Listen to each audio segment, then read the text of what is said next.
what you'll see in social studies a lot of times is that, as we say, quantitative information. So, and we'll see some of that here as well, but graphs, charts, in, other forms, it can be photographs, it could be other things that extend or support the idea. That's going to be, the reason an author, typically an author will use some type of visual information, visual data, is to either support their idea or argument they're making, clarify it, add some clarity to that, or sort of extend it, adding information that may not be explicitly stated in their text.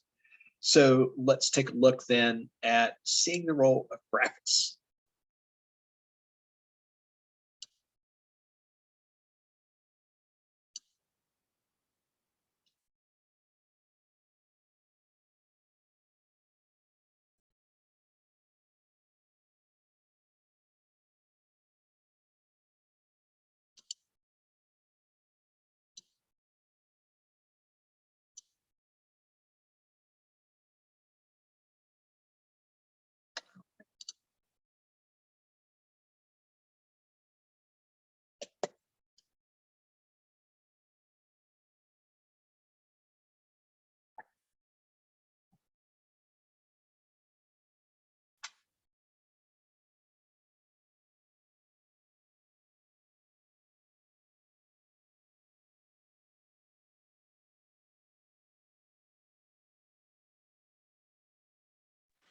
You do know we can't hear anything she's saying, right? No, I can't hear anything either. Yeah, okay, it's not playing. Is the audio not working? Let me try that again. Okay, it should have been. Let's see what's going on here. All right, let's try again here. Let me just back it up. Yeah. Sorry about that. Let's see if this works.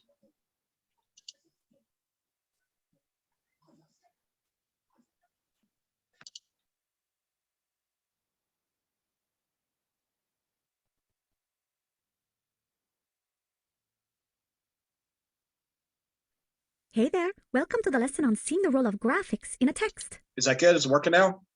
Yeah. Okay, all right. Well, we can go ahead and skip that intro. There's some truth to the old saying that a picture is worth 1,000 words. We humans are visual animals. We rely on our sight more than any other sense. Sometimes, if we can see something, we can make sense of it a lot faster than just reading about it. That's why authors include graphics. A few years ago, my husband Octavio bought a desk online. He'd been needing one for a while. He'd been working at his computer hunched over an old folding table. That wasn't doing his back any favors. Since Octavio bought the desk used, he was under the impression that the desk would arrive pre-assembled. He just figured that the original owner would have put it together. It never occurred to him that someone would disassemble a piece of furniture before shipping it. Well, needless to say, the desk arrived disassembled. We had to put it together. Like my mom always says, if you can follow instructions, you can do just about anything. Well, that was a pretty big if in this case. The instructions kept referring to things like bolt A and panel C. I had no idea what it was talking about. How was I supposed to recognize which bolt was bolt A and which panel was panel C? It took me about 10 minutes of fumbling to realize the problem. There was a page missing from the instructions. Octavio and I went online to find an electronic version of the instructions. Sure enough, the missing page included a picture of all the parts.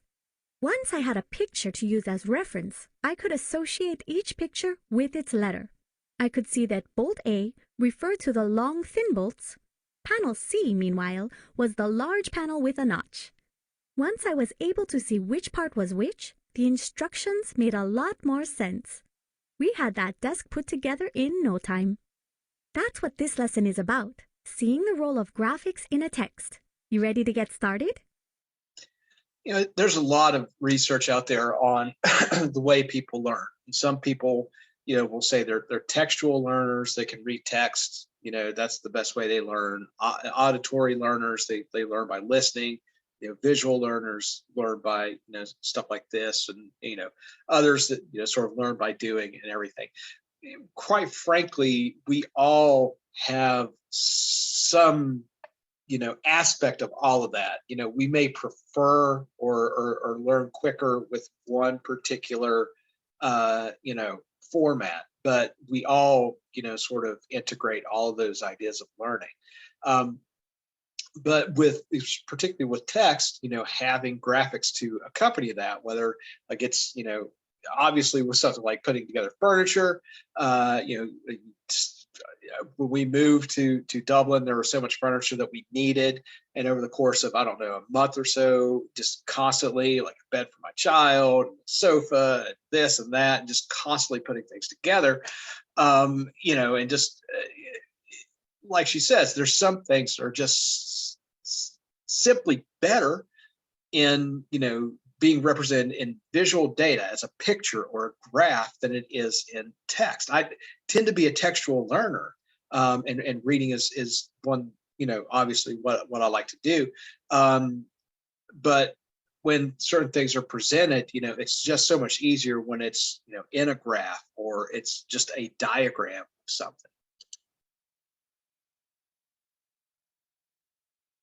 Authors will often use graphics to help explain something.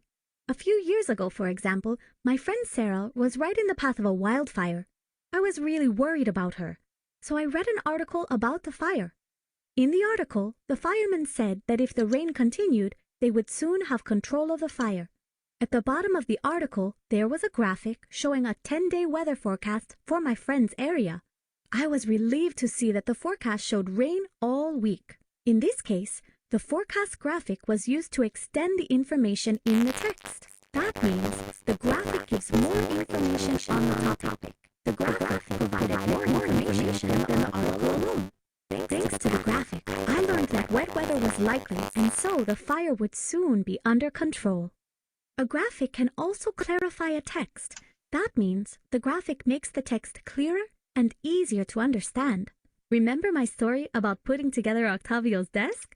The graphic showed me what each part looked like and what each part was called. That made it a lot easier to understand the text. Before I had that graphic, I couldn't tell the difference between bolt A and bolt B. The graphic clarified the instructions for me. Let's pause here to check your learning. Let's see if you can identify how a graphic helps to explain a text. And there's some graphics that are just so self-explanatory and self-evident that we need little explanation for them. And, it's like she was saying with weather, we all know, like on our phones, right? I don't need a whole explanation there. I can scroll through there. It's like, okay, well, obviously it has a temperature. Oh, look, it's going to be mostly sunny. And tomorrow afternoon, this time we might get some rain. And that's all just because there's a little picture of a cloud with little rain and it says 60% under it. During the Olympics, there's all those icons that talk about the, what event is going on. And it's just a little, sort of a stick figure, and they're on skis, or they're throwing a javelin, or they're riding a bike. And those were designed in Japan during one of the Tokyo Olympics, I think in the 50s or 60s, because, there's such a wide language difference between all these countries, trying to, get people to understand, where the next event is and things like that. Those were developed in Tokyo, and they're just synonymous now with the Olympics, or even just sports. Like you'll see things about cycling, in a park or something, they'll have that sort of little icon of somebody on a bike. So yeah, it really does help clarify or extend or support. Does the graphic extend the text? All right, so let's take a look at our text here first. So this is an opinion article posted in a politics blog. So of course it's fictionalized, right? They've developed this for us. And the author's a private citizen. So that's good information, right? Sort of understanding, right? We want to understand the author, who they're writing for, what they're writing about. So the idea here is population growth. That's the title. And just overall, we know this is sort of an opinion of a private citizen. America's population is growing in a new direction. In years past, most Americans were native born. That's been true for most of America's life. That may soon change, though. Populations of foreign-born Americans continue to increase. Native-born Americans, meanwhile, increase at a far slower rate. Let's look at the numbers. So more text at the bottom. So driving population growth, projected number of people added to U.S. population by natural increase and net international migration. So in millions, what they're looking at here is how much we will add, by natural citizens, basically, having babies, or through net international migration. So people coming from, around the world into the US. So what they're showing here, right, and this is a projection. So, from what they're showing here, we're obviously in 2020, but whenever this was developed, 2014 or something like that, this is what they saw as what was going to happen. I haven't even looked to see if this is actually, close to the mark. So 2017, the estimate was going to be 1.4 million added naturally, by natural-born citizens, 1 million added by net international immigration. So net, right, means that there's people that migrated out, and there's people that came in. So the net is the difference, right? So, net means that we gained more people, and by a million. Natural increase 2020, we see that there's still a natural increase above the international migration. 2030, though, it changes. So we have 1 million natural increase, but we have 1.1 net international migration. So in 2030, by 2030 is where they're saying that's going to flip. We have more people coming into the country than is actually being born here naturally. And then 2040, that's going to continue. 2050 continues to decrease by natural born citizens. And it says there are two factors that drive population growth. The first factor is natural increase. Natural increase is the number of people born less the number who have died, right? So that's, again, net. That's what you're left with after all the math is done. Currently, native-born Americans aren't having a lot of kids. This, in turn, impacts natural increase of the U.S. population. The second factor is international migration. That's when foreign-born people decide to move to the U.S. Unlike their native-born countrymen, immigrants continue to have children. By 2040, we will see 2 new citizens from immigration for everyone that is born here. The question to ask is America ready? Net international migration is driving incredible population growth. With so many foreign-born citizens, our schools will be tested. How many English language learners can our public school system handle? Will we have jobs for these new citizens? Will housing and services be up to the task? Only time will tell. In the meanwhile, we must prepare. And that's always a debate, I guess. So based on our graph, it's showing the differences in net migration, net international migration, and natural increase in population. And asking us what way does the graphic extend the text? So it extends it by giving the changing population data from year. From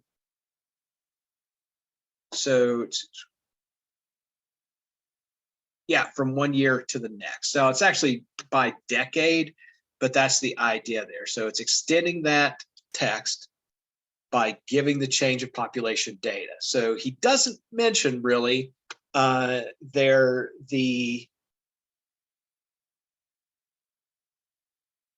real numbers himself. He just mentions, like down here, by 2040, we'll see 2 new citizens from immigration for everyone that is born here. So he's jumping all the way down to this part of the graph. So that's about the only real numbers that he offers. The rest he relies on the graph. So that is definitely an extension of the information. Great job! The text doesn't provide a breakdown of population growth. It relies on the graphic to do that. The graphic extends the information provided in the text. It gives more information on the topic. And, we're being very specific about whether it extends it, supports it, or clarifies it, or contradicts it. We might have a few of those options when it comes to the quiz. And it's possible that it could do more than one, but it tends to focus more on one than the others.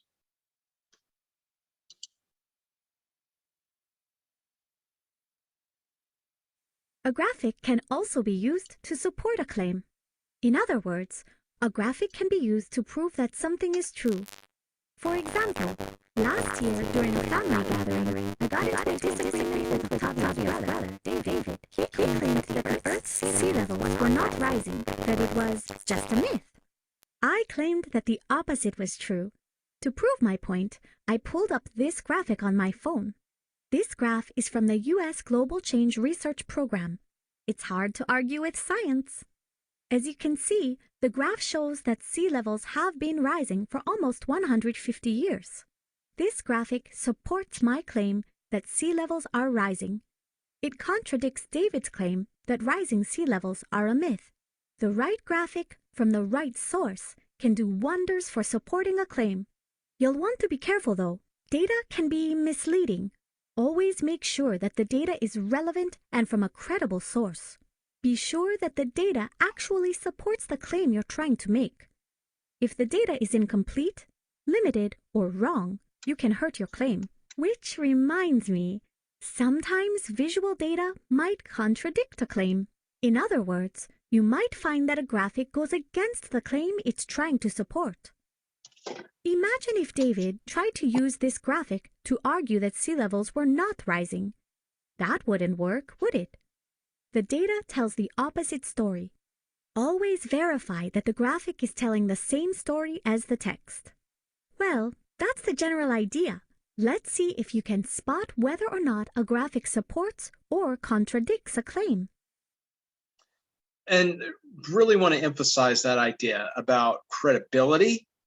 And where are you getting your information?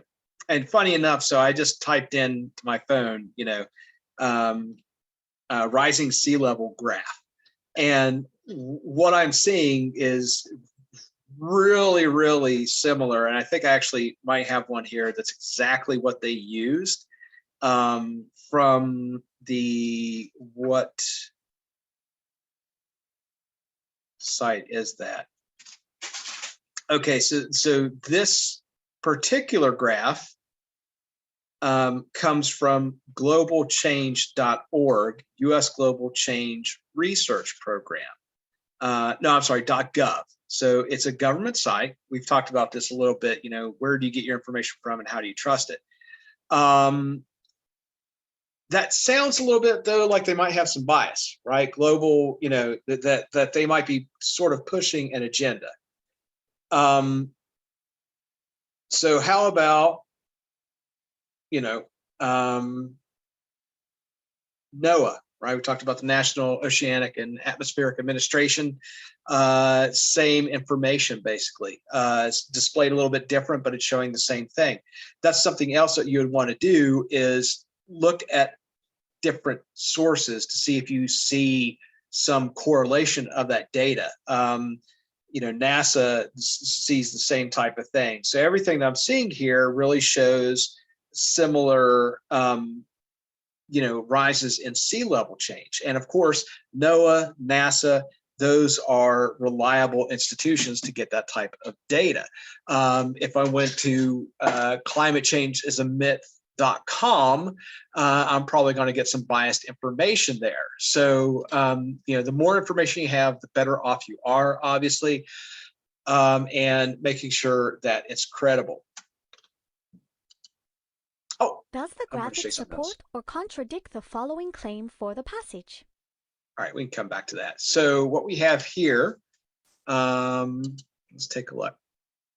So again, it's the piece on population growth, the difference between natural born citizens and natural growth of population based on natural born citizens versus immigration. So what it's asking us there then, so does the graphic support or contradict the following claim from the passage? So within that passage, he says, unlike their native born countrymen, immigrants continue to have children. That is not supported, nor is it contradicted by the information. So neither is the right answer. So the graphic doesn't mention immigrant birth rates, right?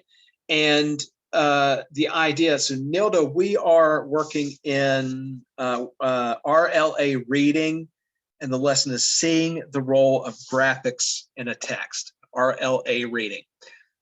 So it's neither. That's a speculation. That's an assumption. That is an untested claim that he is making there. The data simply is telling us increases. It's not explaining that. And really, if immigrants are having children here, I'm thinking that would be part of the natural increase. So, there's just no data there. Great job! That's right. The graphic neither supports nor contradicts the claim. The graphic doesn't even mention immigrant birth rates. The author's claim isn't supported anywhere in the text nor in the graphic. Yeah, it's just an untested claim that he's making there. He would need different data to make that claim. It's just not there. So that's going to get us to the practice questions, I believe. Let's see. Yep. Very good work on those exercises. Now it's time to do some practice. Okay. You can show what you've learned. So let's go about 15 minutes to work on our practice questions here. There's going to be a few passages and some different visuals. So work on that for about 15 minutes. We're going to start with the same one though. And we'll come back at around 10 after and discuss the answers here. I'll stop sharing my screen. Stop sharing. There we go. And pause.